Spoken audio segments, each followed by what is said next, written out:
영화는 한 컷이다의 전기철입니다. 오늘 제가 여러분에게 소개해드릴 영화는 봉준호 감독의 기생충입니다. 이 영화 다 아시죠? 2020년 아카데미 시상식에서 작품상, 감독상, 각본상, 국제영화상 무려 4개 부문을 석권했는데요. 이 영화의 내용은 반지하에 살고 있는 아주 가난한 가족의 이야기로 시작합니다. 이 김기택이라고 하는 아버지, 그리고 아내, 아들, 딸, 이 네 가족이 아무 직업 없이 동네에 있는 피자 가게 박스를 접고 생활하고 있습니다. 그런데 이 아들 기우가 이 IT 산업으로 성공한 이 박 사장이라고 하는 이 가정에 딸의 영어 선생으로 들어가게 됩니다. 물론 재학증명서도 다 위조하고 다 사문서 위조를 해서 가족에 들어가게 되고요. 그래서 영어를 가르치다가 동생 기정이를 그 박 사장의 막내 아들의 그림 선생으로 소개하고 또 동생이 취직하게 됩니다. 물론 거기도 다 학력은 가짜입니다. 그렇게 아들, 딸이 이 박 사장의 집에 취직을 했고요. 그때부터 또 아버지와 엄마를 이 박 사장의 집에 취직시키려고 머리를 짜내기 시작해요. 그래서 그 집에 운전기사로 있는 사람을 내쫓고 아버지가 드디어 김기사로 취직을 합니다. 그뿐만 아니라 정말로 가정을 잘 다스렸던 가사 도우미를 모략으로 또 거짓말로 내쫓고 아내마저 그 집에 가사 도우미로 들어가요. 영화 제목처럼 이 네 가족이 박 사장의 집에 기생하면서 삽니다. 그러던 어느 날 모든 일이 잘 풀리고 있을 때 이 박 사장 가족이 캠핑을 떠나요. 그래서 이참에 우리도 이 박 사장의 집이 훌륭하고 넓은 집에서 바캉스를 보내자고 이 네 가족이 그 박 사장의 집에서 춤을 추고 또 술도 마시고 시간을 즐겁게 지내고 있는데 갑자기 초인종을 누르고 예전에 쫓아낸 가사 도우미가 찾아옵니다. 그 이유는 그 지하에 살고 있는 남편이 굶어 죽을까봐 걱정이 돼서 찾아왔고요. 남편 좀 자기가 돌볼 수 있게 해달라고 부탁하다가 이 김기사 가족이 다 한 가족이고 이 사람들이 거짓말로 속여서 이 가족에 들어왔다는 것을 그 가사 도우미가 알게 돼요. 그리고 다 속여서 들어왔다는 걸 알게 된 가사 도우미가 오히려 더 협박을 하게 되고요. 그 과정에서 서로가 서로에게 상해를 입히는 일까지 일어납니다.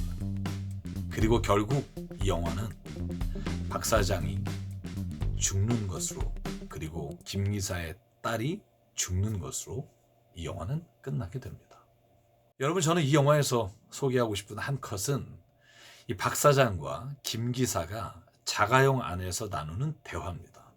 김기사가 이제 운전기사로 취직했고 자기 아내를 가사 도우미로 취직하기 위해서 원래 있던 가사 도우미를 거짓말과 속임수로 내쫓고 그리고 가사 도우미 회사의 명함을 박 사장에게 건네는 장면이에요. 그때 박 사장이 이런 말을 이 김기사에게 던집니다. 상당히 괜찮은 아줌마였거든 그 양반이. 네. 집안 구석구석 관리도 잘하고 그리고 매사에 손을 딱 잘 지켜. 내가 원래 선을 넘는 사람을 제일 싫어하는데. 박 사장이 내뱉은 이 말이 이 영화에서 무려 3번 반복됩니다.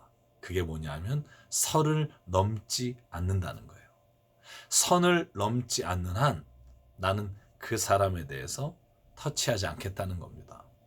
저는 이 영화가 보이지 않는 인간 사이의 선에 관한 이야기로 얽혀져 있다고 생각해요. 다시 말하면 박 사장은 자기의 영역을 그 선을 넘지 않는 한 자기가 데리고 있는 사람들에 대해서 그가 무엇을 하든지 용서해주고 다량을 베풀어주지만 자기가 생각하는 선을 넘어올 땐 가차없이 자르는 게 이 박 사장입니다.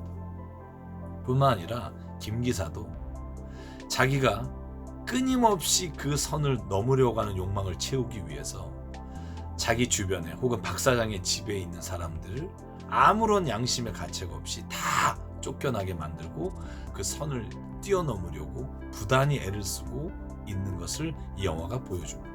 그래서 이 영화는 결국은 그 선을 넘으려다가 그 선을 넘어오지 못하게 하는 사람에게 느끼는 이 분노로 이 살인이라는 장면으로 영화는 끝마치게 됩니다. 여러분 어떻게 생각하십니까? 우리는 그 선을 지키려고, 그 선을 넘어오지 못하게 하려고 끝없이 투쟁하며 살고 있지 않습니까? 레비나스라고 하는 철학자가 이렇게 말했습니다. 윤리란 타인의 얼굴이다. 그가 쓴 시간과 타자라는 책에 이러한 글이 나옵니다. 우리가 진심으로 타인의 얼굴을 바라볼 때 나의 잘못된 행동을 멈출 수 있고, 타인의 얼굴에서 괴로움과 절망을 바라볼 수 있을 때 나의 지나친 욕망과 소유를 멈출 수 있다. 저는 이 레비나스의 말이 이 영화를 보면서 계속 생각이 났습니다. 타인을 나의 욕망의 대상으로 보거나 타인을 나의 것을 빼앗는 사람으로 보는 이 굴레를 가지고는 저는 이 세상이 결국은 살인과 죽음으로 마칠 수밖에 없다고 생각하고요. 만약에 박 사장이 김 기사의 가족의 얼굴에서 그의 절망적인 삶의 필요를 볼 수만 있었다면, 김 기사가 지하에 숨어있던 가사 도우미의 부부에게서 그들의 삶의 절박함을 볼 수만 있었다면, 저는 이 영화의 결말과 우리가 살아가는 이 세상의 결말이 완전히 다른 끝을 보여줄 수 있다고 생각합니다. 여러분 지금 타인의 얼굴에서 무엇을 보고 있습니까? 내가 갖고 싶은 욕망을 보고 있습니까? 아니면 그 사람의 필요를 보고 있습니까?